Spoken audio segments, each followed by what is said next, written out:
नमस्कार, आप देख रहे हैं खबर किसान की। और जैसे कि हम सभी को पता ही है कि देश में इस समय गर्मी का जो प्रकोप है वो बढ़ता जा रहा है। लगातार जो तापमान में बढ़त है वो देखने को मिल रही है और हीट वेव की स्थिति लगातार बनी हुई है। ऐसे में चाहे आम जनमानस हो, हमारे बेजुबान पशु पक्षी हो, वो इस समय काफी परेशान है। उनको लेकर क्या कुछ हिदायतें हमको आजमानी चाहिए, खासकर अगर हम बात करें उन किसानों की जो गायों का पालन करते हैं, गौ पालन करते हैं या पशुओं का पालन करते हैं दुधारू, तो उनको क्या क्या खास बातें ध्यान रखनी चाहिए ताकि वो इस गर्मी से निजात पा सकें और उसे उन्हें किसी प्रकार की भी परेशानी ना हो।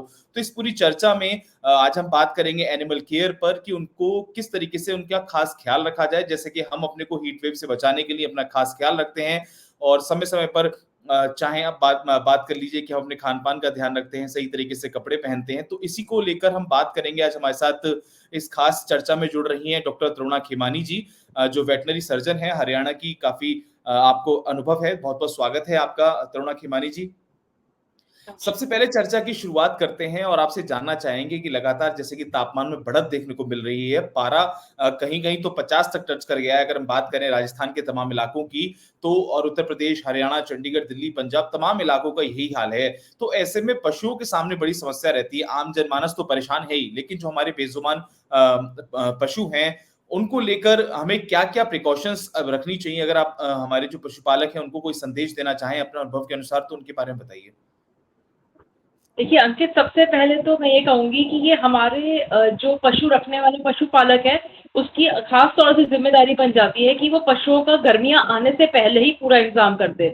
तो इसमें सबसे पहले तो हमने देखना है जिस बाड़े में या जिस शेड में हम अपने एनिमल को रख रहे हैं, चाहे वो भैंस है, चाहे वो गाय हैं या चाहे छोटे पशु हैं, उसमें वो ओवर क्राउडेड ना हो। मतलब उसमें बहुत ज़्यादा संख्या में ना हो, और ख़ासकर जो दुधारू पशु हैं, वो जो है उनको आप 1 या 2 पशुओं को एक शेड में रखिए।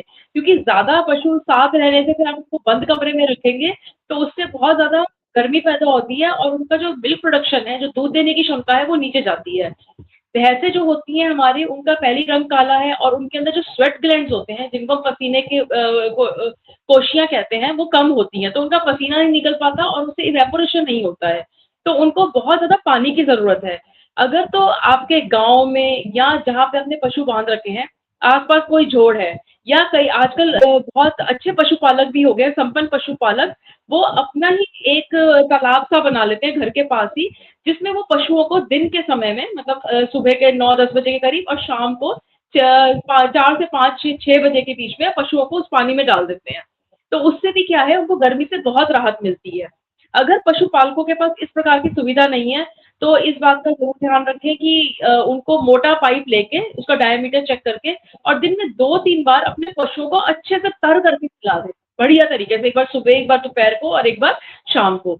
और अगर वो भी आपको लगता है कि पानी की खपत बहुत ज़्यादा हो रही है, तो कम से कम 3-4 बाल्टी दिन में 3 बार अपने पशुओं को बहुत अच्छे से डालें।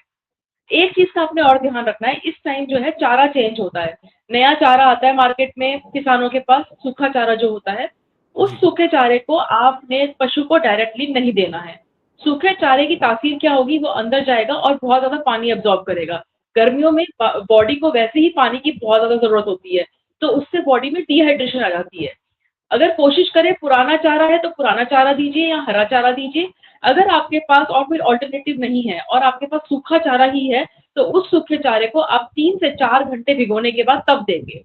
ऐसे में आप ऑन एंड ऑफ मतलब हफ्ते में 2 या 3 बार अपने पशु को तेल देते रहिए, सरसों का तेल, 1 पाव सरसों का तेल एक बार में। उससे क्या है, स्ट्रेस जो होता है ना पशु के अंदर, वो बहुत कम हो जाता है। और एक चीज़ का और ध्यान रखना है हमें खाने-पीने के टाइम पे कि जब हम पशु को चारा डाल रहे हैं या उसको सानी कर रहे हैं, तो उसमें 1 मुट्ठी नमक डाल दीजिए, जो आपका पहाड़ी नमक आता है। नहीं तो आप एक काम कर सकते हैं, आजकल हमारे पास नमक की क्यूब्स आती हैं, जो आपका पहाड़ी नमक होता है उसके छोटे टुकड़े आते हैं। उसको उसके उसमें रख दीजिए, जहाँ पे आप उसकी सानी कर रहे हैं या खाना डाल रहे हैं, ताकि वो उसको चाटता रहेगा। तो अगर अंदर इसकी क्योंकि बाकी खाने में तो हम इनके नमक डालते नहीं हैं, तो नमक की कमी नहीं होनी चाहिए। अगर नमक की कमी होगी तो भी डिहाइड्रेशन होगी। एक चीज़ का हमने खास तौर से ध्यान रखना है कि इनके जो उसमें पानी का ट्रंक जो है, वो 24 घंटे उसके अंदर पानी रहना चाहिए। ये तो हो गया खाने-पीने का रख-रखाव। जी। अब हमारे एक पास आता है जिस एक चीज़ शेड मैं में। आपको हाँ जी। एक चीज़ मैं और जानना चाहूँगा। देखा है अक्सर कई गौशालाओं में जाते हैं तो उसको जो जहाँ पर पानी पीने का जो इनका एक नाली रहती है, जगह होती है, तो वहाँ पे एक ये चूने की भी पुताई कर देते हैं, तो उसका क्या रीज़न रहता है? उससे क्या लाभ होता है? इससे क्या है, जो है एक तो इनको कैल्शियम जो है डायरेक्ट कैल्शियम मिलता रहता है, ये हम देते हैं जो दुधारू पशु हैं। और दूसरा इसकी तासीर ठंडी होती है, अगर चूने की लिपाई कर देंगे तो पानी जो है वो ठंडा रहेगा जो ट्रफ में रहेगा, तो ये डबल पर्पस सॉल्व करता है हमारा। तो इससे मिल्क प्रोडक्शन भी बढ़ता है क्योंकि स्ट्रेस बहुत होता है। और इस टाइम जो गर्मियों के टाइम पे जो हमारे किसान भाई है वो ये भी जानते हैं कि हम फसलों में भी कैल्शियम डालते हैं, कैल्शियम लिक्विड कैल्शियम या पाउडर कैल्शियम फॉर्म में आता है।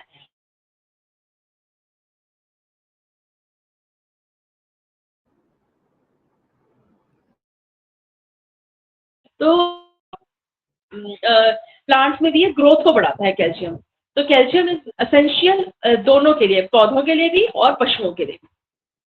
दूध की बड़ी समस्या आती है किसानों के सामने कि अक्सर जो दूध है वो उतरता चढ़ता रहता है या कम होता रहता है और ज्यादा होता रहता है। तो गर्मी के मौसम में किन बातों का खास ख्याल रखें? काफी चीजें तो आपने बताई, लेकिन फिर भी क्या ऐसी मोटा मोटी चीजें हैं कि गर्मी के मौसम में दूध ना टूटे या दूध में वेरिएशन ना आए?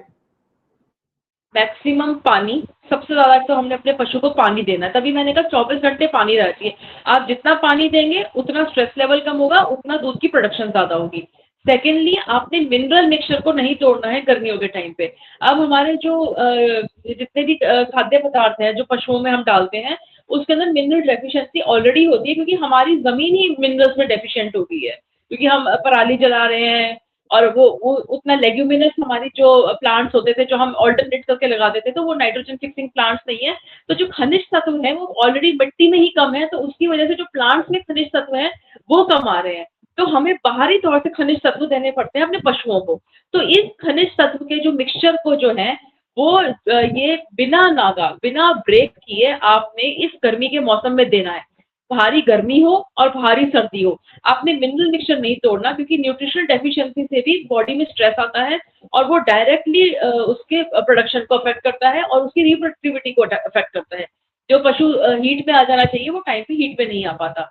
तो एक आपने नमक और एक आपने मिनरल मिक्सचर और पानी, ये 3 चीज़ें उनका बिल्कुल प्रॉपर लेवल मेंटेन करके रखना है पशुओं का। दिन में 50 ग्राम सुबह, 50 ग्राम शाम को मिनरल मिक्सचर आपने देना ही देना है। जी। डॉक्टर साहब, एक चीज़ और जानना चाहूँगा कि जैसे कि हमारे देश में अगर बात करी जाए तो अगर हम बात करें उत्तर, दक्षिण, पूर्व, पश्चिम भारत के तमाम इलाकों में देसी नस्ल की जो गाय पाई जाती हैं, तो सबका वेरिएशन है, हर जगह जलवायु अलग है। अगर बात करते हैं, जैसे आपने बात करी कि अपने पशुओं को ज़्यादा से ज़्यादा पानी में रखिए, नहलाइए, तो भैंस को तो ये प्रेफ़र करती है, भैंस को भीगना पसंद करती है। वहीं अगर देखा जाए एचएफ और जर्सी होती है, उसको भी काफ़ी गर्मी लगती है, लेकिन देसी गाय की अगर हम बात करते हैं, तो वो काफ़ी टेम्परेचर तक सहन कर लेती है। राजस्थान की बात करें, थारपारकर हो, काकरेज हो, हरियाणवी हो, तो उसको लेकर क्या हिदायत है आपकी? उसको लेकर क्या कुछ अलग तरीके से उसका रख-रखाव किया जाता है? देखिए, जो हमारी देसी गायें हैं ना, ये तो हमने पता नहीं क्यों अपनी देसी गायों को पीछे छोड़ दिया। ख़ैर अब हम वापस ट्रैक पे आ रहे हैं, लेकिन जो हमारे भारतवर्ष में सबसे जो अच्छी चलने वाली गायें हैं, वो देसी गाय ही हैं। वो भारी से भारी गर्मी को इतने आराम से सहन कर लेती है और उनके जो दूध की क्षमता है, उसमें भी बहुत ख़ास कमी नहीं आती है गर्मियों में। और इनको पानी की भी इतनी आवश्यकता नहीं है कि इनको जोड़ में करना है या आपने इनको नहलाना ही है 2 से 3 बार, वो चीज़ भी नहीं है। लेकिन जो मतलब लो मेंटेनेंस वो है हमारे पास ये एनिमल है। लेकिन जो हमारे पास एचएफ क्रॉस है, जर्सी है या प्योर एचएफ है, ये जो है ये ठंडे प्रदेश की गाय है। इनका जेनेटिक मेकअप ही ऐसा है कि इनको ठंड में रहने की आदत है और ये ठंड में ही मिल्क प्रोडक्शन को इंक्रीज़ करती हैं। ऐसे में हमारे हरियाणा में, पंजाब में, आस-पास के एरिया में आजकल जो एचएफ है वो काफ़ी बढ़ गई हैं, एचएफ के फार्म बढ़ गए हैं। तो जो पशुपालक 1 या 2 गायें रखते हैं, उनके लिए मेरी हिदायत ये है कि इनका अगर एक बार टेम्परेचर बढ़ गया 103, 104, 107 तो नॉर्मल जाता है। उसमें फिर ये स्ट्रेस में आ जाती है और बहुत ज़ोर से हाँफने लग जाती हैं। तो ऐसे में एक तो अपने निकटतम पशु चिकित्सक को कंसल्ट करके कम से कम इनको 7 से 8 लीटर, 10 लीटर पानी की बोतल चढ़वाइए। और ये नौबत ना आए तो इनको रेगुलर पानी देते रहिए। और बेस्ट चीज़ क्या है इनके लिए कि हमारे को गूंद कतीरा आता है। गूंद कतीरा की तासीर जो है ना वो बहुत ठंडी होती है। तो आप गूंद कतीरा जो है, गूंद को आप आधा किलो गूंद को भिगो के रख दीजिए। भी आपने 2 घंटे भिगोया तो वो नॉर्मल उस पे आ जाएगा, कंसिस्टेंसी उसकी जेली जैसी हो जाएगी। उसके अंदर 1 पाव आपने खांड मिलानी है, देसी खांड, ना चीनी, ना गुड़, ना शक्कर, देसी खांड। इसको आप दिन में 2 बार दीजिए, तो उससे भी टेम्परेचर डाउन हो जाता है और ये जो हीट स्ट्रेस को मैनेज करने के लिए ये बहुत ही अच्छा देसी जुगाड़ है। ऐसे मार्केट में काफ़ी मेडिसिन्स अवेलेबल हैं जो हीट स्ट्रेस के लिए हैं, जो हम लिक्विड्स देते हैं। बट हमारे पशुपालकों के लिए ये इकोनॉमिकली और या फाइनेंशियली करिए इतना पॉकेट को अलाउ नहीं करेगा कि इतनी भारी गर्मी पड़ रही है। अब आप देख रहे हैं मई मिड से गर्मी इतनी ज़्यादा स्टार्ट होगी, अब ये जून का पूरा महीना चलेगी, उसके बाद ह्यूमिडिटी हो जाएगी, ह्यूमिडिटी में भी एनिमल हीट स्ट्रेस में रहता है। तो हमारा पशुपालक 3 महीने तक उसको हीट स्ट्रेस की लिक्विड नहीं पिला सकता। तो उस चीज़ में बेस्ट क्या है कि हम इनको गोंद कतीरा और उसके अंदर आप देसी खंड मिला के ताकि वो पैलेटेबल हो जाए और आप वो दे सकते हैं दिन में 2 बार, दिन में 1 बार सफिशिएंट। और आप पानी का जो है लेवल है वो मेंटेन रखिए। खाना-पीना इनको बहुत ज़्यादा मत दीजिए, नॉर्मल दीजिए क्योंकि ज़्यादा खाने से फिर मेटाबॉलिज़्म इंक्रीज़ होगा, उससे हीट प्रोडक्शन होगी, तो और हांफने की शिकायत होती है। जी। तो डॉक्टर ये साहब मेन चीज़ है आपको। डीवॉर्मिंग को लेकर क्या कहना कहेंगी आप? इस मौसम में क्या पशुओं की डीवॉर्मिंग करानी चाहिए और कराएँ तो किस तरीके से, क्या बातों का नहीं, ध्यान रखें? इस मौसम में जो भी आपका स्ट्रेस का मौसम है, आप शुरू होने से पहले, जो आपकी गर्मियाँ शुरू होने से पहले जब आपका थोड़ा नॉर्मल सा मौसम होता है, तब आप डीवर्मिंग कर दीजिए। अब इस 3 महीने में बिल्कुल डीवर्मिंग नहीं करनी क्योंकि डीवर्मिंग ऑलरेडी पशु को स्ट्रेस में लेके आती है। तो अगर आप डीवर्मिंग पहले ऑलरेडी पशु हीट स्ट्रेस में है, फिर आप डीवर्मिंग भी कर देंगे, तो ये स्ट्रेस इंक्रीज़ हो जाता है। दूसरा इस टाइम पे हमारा इसका एनिमल का जो मेटाबॉलिज़्म है वो ऑलरेडी लो होता है। तो ये जो डीवर्मिंग की दवाइयाँ हैं, ये लिवर पे इफ़ेक्ट करती हैं। तो डायरेक्टली, इनडायरेक्टली जो ये चीज़ें जो सर्कल आपका घूम के आएगा, वो एनोरेक्सिया मतलब पशु जो है वो खाना-पीना कम कर देगा। तो फिर वो फिर ज अगर खाना-पीना कम करेगा, इम्यूनिटी लो हो जाएगी, इम्यूनिटी लो होगी, स्ट्रेस को ज़्यादा मानेगा। तो अल्टीमेटली फिर आपको अपने पशु चिकित्सक के पास जाना पड़ेगा, जेब ढीली करनी पड़ेगी, फिर वही सब कुछ ड्रिप्स चढ़वाइए, सब करिए। तो इट्स बेटर कि आप डीवर्मिंग को अवॉइड करिए। अगर देखा जाए जैसे कि हमें लू लग जाती है तो हमें पता है कि हमारे लक्षण क्या हैं, आपने इलाज भी बता दिया। लेकिन अगर पशु को लू लगती है, सपोज़ कि मैं अगर एक नया पशुपालक बना हूँ और मुझे अगर नहीं पता चल रहा कि मेरे पशु को बीमारी क्या है, बीमारी की बात हुँ, तो हुँ। अलग कह रहे हैं, लेकिन इस गर्मी के मौसम में उस पे गर्मी की मार पड़ी है, लू लगी है, तो मेरे को इसकी पहचान कैसे होगी? क्या लक्षण होते हैं? देखिए, इसमें ना एक बहुत पर्टिकुलर साइन आता है, जिसको हम लोकल लैंग्वेज में बोलते हैं हौंकना। मतलब पशु जो है ना वो खड़े-खड़े आगे-पीछे इतनी ज़ोर-ज़ोर से उसका रेस्पिरेशन और पल्स रेट बढ़ जाएगा कि आपको लगेगा कि आगे-पीछे हो रहा है वो। तो बहुत ज़ोर-ज़ोर से वो साँस लेता है, उसके जो मसल्स हैं, नॉस्ट्रिल्स हैं वो बिल्कुल सूख जाते हैं। आइज़ आपको संकन लगेगी कि आइज़ बिल्कुल अंदर चली गई हैं और अगर आप टेम्परेचर नोट करके देखेंगे तो वो आपको 104, 105, 107 तक भी मिलेगा आपको टेम्परेचर। नॉर्मल टेम्परेचर आने में भी कम से कम 2-2 दिन लग जाते हैं अगर हम प्रॉपर उसकी डिहाइड्रेशन को मतलब थ्रू इंट्रावीनस फ्लूइड भी कवर करें तो भी एटलीस्ट ये 2 दिन ले लेता है। तो मेन सिम्पटम जो है उसको हम बोलते हैं हौंकना मतलब रेस्पिरेटरी स्ट्रेस।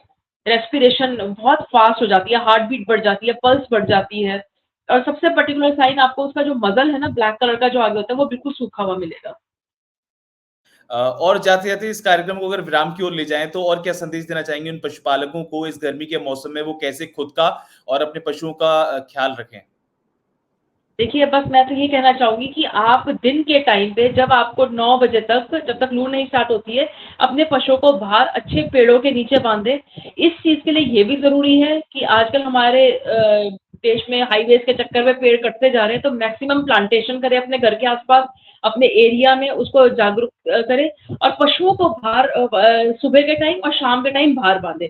दिन के टाइम जब आप उसको बाड़े में बाँध रहे हैं, तो मोटी-मोटी जो बोरियाँ आती हैं, उनको गीला करके वो करें और हर टाइम टू टाइम क्योंकि लू इतनी है तो वो सूख जाएँगी, टाइम टू टाइम उनको उससे गीला करते रहें, पानी से गीला करते रहें और जो पंखा है वो जहाँ आपने 1 लगा रखा है वो 2-3 पंखे करके पशुओं की संख्या एक बाड़े में कम कर दीजिए।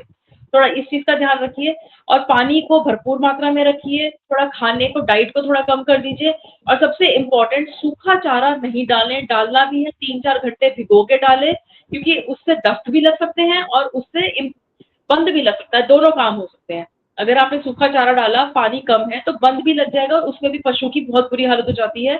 तो उसके अंदर भी फिर ड्रिप्स वगैरह चढ़ती हैं, पशु खाने-पीने को वो हो जाता है। तो ये बहुत ही स्ट्रेसफुल कंडीशन हो जाती है और ऐसे केसेज़ में ना सिवियरिटी में हमने पशुओं को मरते हुए भी देखा है। मतलब नहीं सेव कर पाते, टाइम नहीं मिलता है। तो इट इज़ फैटल ऑल्सो। तो सबसे पहले तो अपने चारे को जो है ना वो करिए और गूंद कतीरा हमेशा आपका पशु हीट स्ट्रेस में नहीं भी आया पर आपको पता है गर्मी है, तो जैसे हम अपने आप को हाइड्रेटेड रखते हैं, ग्लूकॉन डी पी के, कभी शिकंजी पी के, कभी आम पन्ना पी के, तो आप इनको इसके गूंद जो है उसका घोल जो है दिन में 1 बार पिलाते रहिए।